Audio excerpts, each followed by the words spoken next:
Without further ado, I guess I would very much like to present our very first speaker from Silicon Valley. That's Emily LaFave. And Emily, please come on stage. All right, that's a high five. Let's do this. Good luck. Hello, hello, hello, hello. This is such a huge audience. It's like an amazing turnout today. I am so excited to be here. Again, my name's Emily LaFave, and I have traveled here all the way from San Francisco via a little stopover in Copenhagen for some delicious food, which you'll probably understand very shortly why that's important to me. I am a second-time entrepreneur. I have found that food and technology is my sweet spot. My first company, Foodsy, I started in 2007 when I was 23 and sold that just 2 years ago. And I just launched my second food and technology company called Forage just 2 months ago. And we help you recreate restaurant dishes at home. We're an ingredient delivery service where we help you cook like a restaurant does by delivering whole and pre-prepped ingredients to your doorstep. But the connection between those two companies that seems really obvious now was not in the gap in between. When I sold my company, Foodsy, I was taking some time off to figure out what I wanted to do next. And it was a really, really difficult time for me because I was incredibly lost. And I had no idea what I was going to do. And it took a trip. I took a trip to Japan and Thailand and Vietnam, mostly because for 5 years of running a startup, I didn't travel, I didn't do anything but work. But it was during that time that I recognized something that made me feel alive. And that was when I was traveling in Japan and I was connecting with all these amazing food people, from chefs to the tea growers in Wazuka, Japan. I realized that food is my universal language for connecting to people. That my why, the thing that motivates me in business, is to build businesses that help me connect to people through food. And so what I'm going to be talking with you all today about is about the beginning of the startup journey, about the why. And I'm really passionate about this part of the process because I believe that it is the anchor.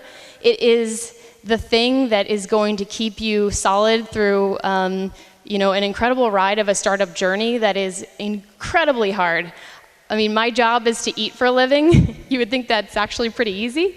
But building my first company, Foodsy, were the most grueling days of my life and tested me in so many ways that I never imagined.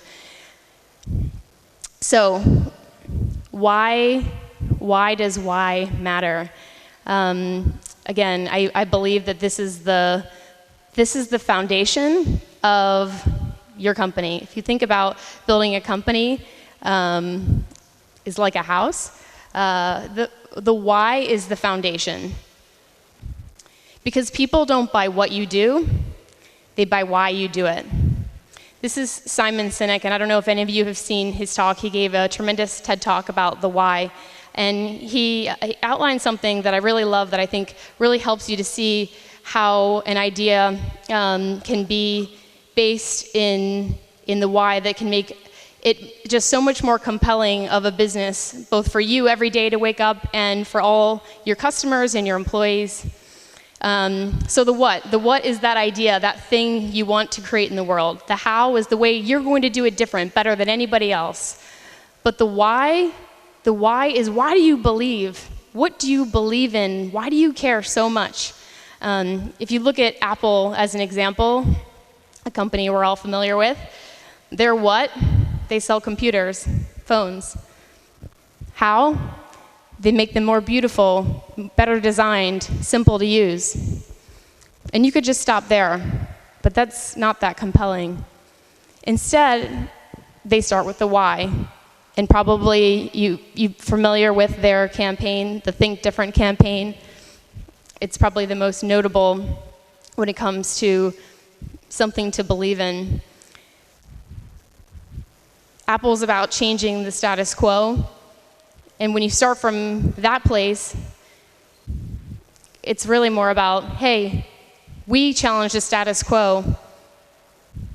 We happen to make beautiful computers. Want to join us?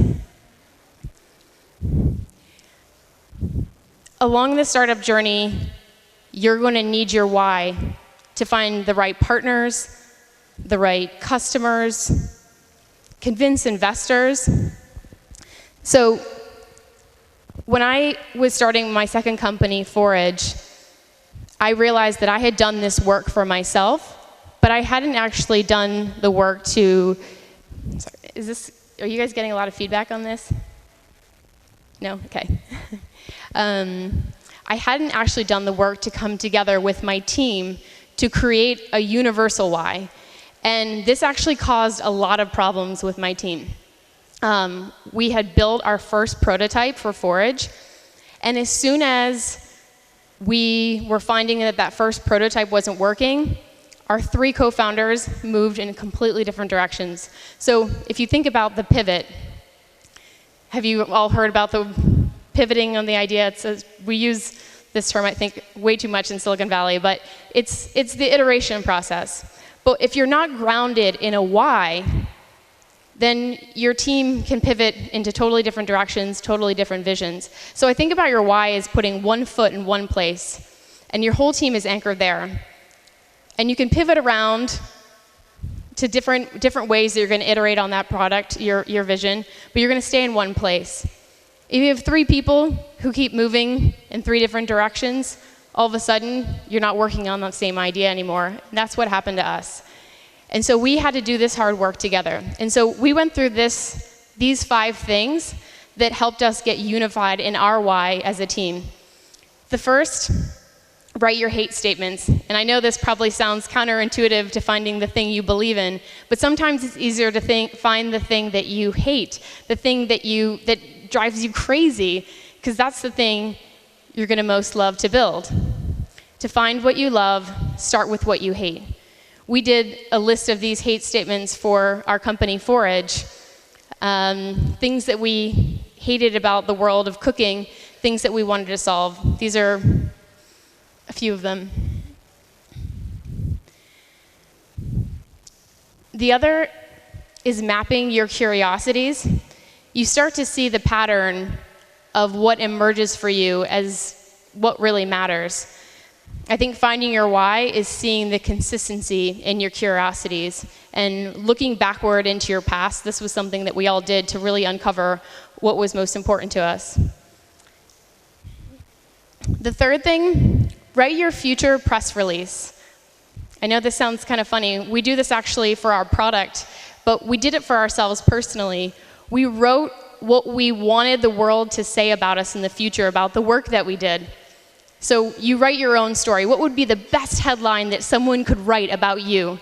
If you were to build the company of your dreams, what would people say about you and the way that you impacted the world?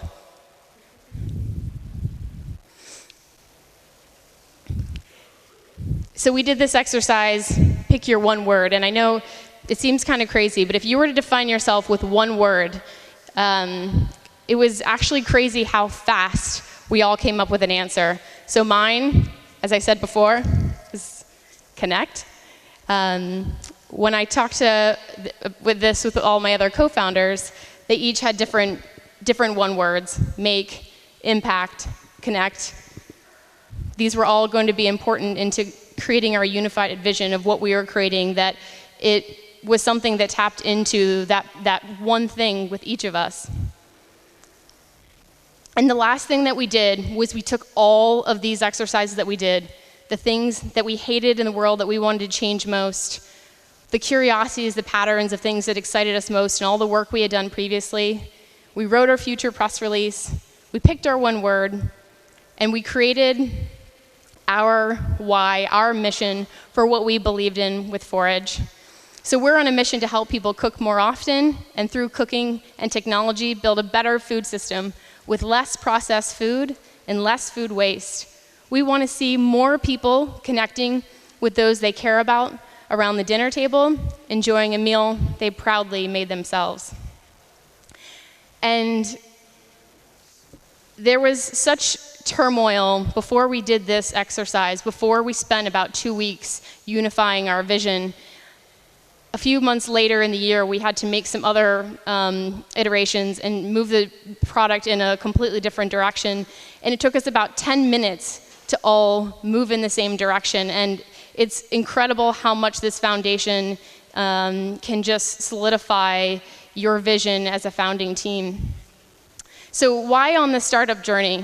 I've already talked about picking your co-founders and why this is so important, and aligning your product vision. The other part where this comes into play is hiring the best talent. You know, everybody says hire the best people, you know, and we're all going after the best people. How are we all going to get the best people, right? But it's the best people for what you believe in.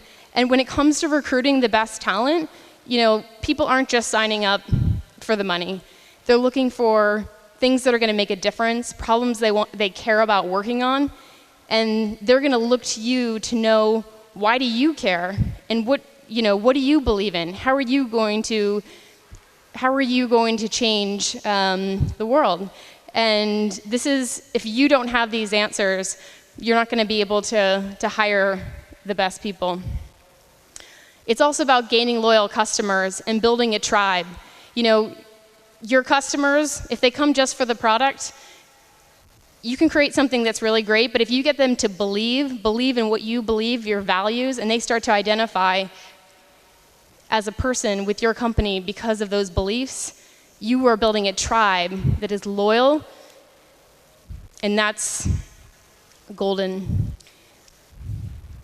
If you really make it and you build something that so challenges the status quo, you're going to have to fight some battles. You're going to have naysayers and people that hate you, and you're going to have to fight those battles. Uber and Airbnb are two companies that, at a regulatory level, are having to fight these battles for their company to exist. And if you choose to raise money for your company, you're going to have to turn your investors into believers. And if you don't believe, if you don't have that clear why behind your idea, they're not going to believe. I want to play a clip. This is an interview that Elon Musk did with 60 Minutes. And this is a little clip telling the story of Tesla and SpaceX, and when he hit a moment where things weren't going so well. And I want you to just watch this for a moment. Here you go. Into PayPal, a system for making purchases on the internet. And you sold PayPal to eBay for what? It was about $1.5 billion. So that was a good outcome. A good outcome? Yes. His share was $180 million, and he bet it all on Tesla and SpaceX. But at the age of 37, he hit rock bottom. His first rockets failed to reach orbit, and an early model Tesla Roadster had quality problems. In 2008, the rocket company is not going well. You've had 3 failures. Right. The car company is hemorrhaging money. Yeah. And the American economy has tanked in the worst recession since the Great Depression. Right. What was that year like for you? And I'm getting divorced, by the way. To add to that. That was definitely the worst year of my life. That terrible year was captured in a documentary called Revenge of the Electric Car. His plant was filled with flawed cars that couldn't be delivered. Holy mackerel. Jesus. We have like an army of cars here. Like, Jesus. I'm looking like we're going to be able to deliver 4 cars to the sales team. This is frightening. It's really pedal to the metal here. Like, I mean, you know, each month that passes is literally costs us tens of millions of dollars. I mean, we need to appreciate that. To save Tesla, Musk needed millions more from investors. His fortune was gone. When we call people and say, hey, would you like to invest? They'd be angry that we just called. It's like, no, it's not only no, and, you know, various expletives. He was essentially broke. Oh yeah, in debt, more than broke. More than broke. Yeah. I remember waking up the Sunday before Christmas in 2008 and thinking to myself, man, I never thought I was someone who could ever be capable of a nervous breakdown. But I felt this was the closest I've ever come, because it seemed pretty dark. T-minus 30 seconds, mark. Toward the end of 2008, SpaceX prepared its fourth attempt. We were running on fumes at that point. We had virtually no money. So a fourth failure. A fourth failure would have been absolutely game over. Done. Done. SpaceX bankrupt. Yeah, it's bad enough to have 3 strikes. Having 4 strikes, it's kaput. But Flight 4 was flawless. In Musk's world, it lit the darkness.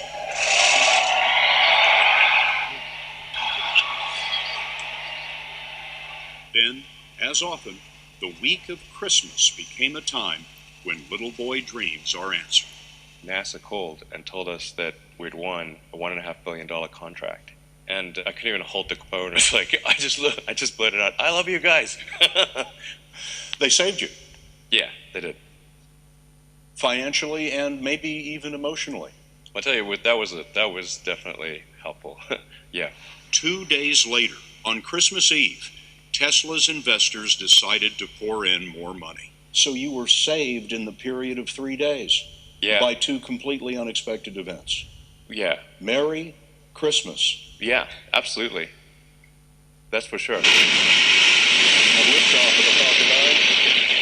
The rockets haven't failed since. His cargo capsule has docked 3 times with the space station. Capture is confirmed. And in the California plant, they're fitting seats for what they hope will be eventual manned missions.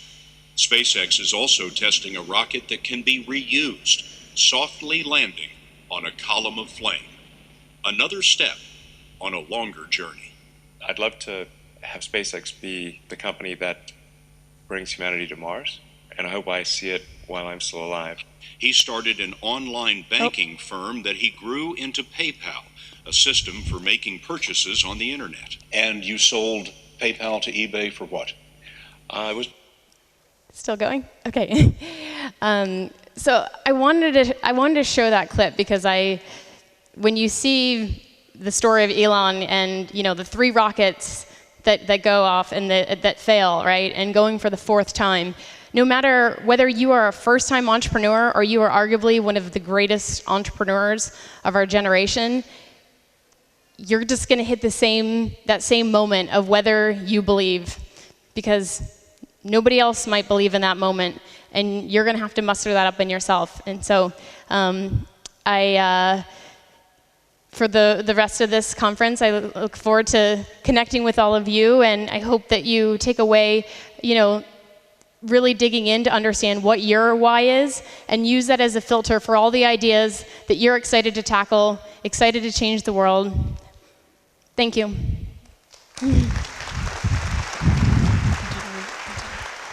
Thanks a lot to Emily, and actually I want to add one more thing. Emily was nominated among top 30 entrepreneurs under 30, so I believe all of you should have a lot of questions to her, how to make there, right? So we are running a little bit late, so if you have any Q&A sessions, can be done with a cup of coffee, all right? Thanks a lot to Emily. Thanks.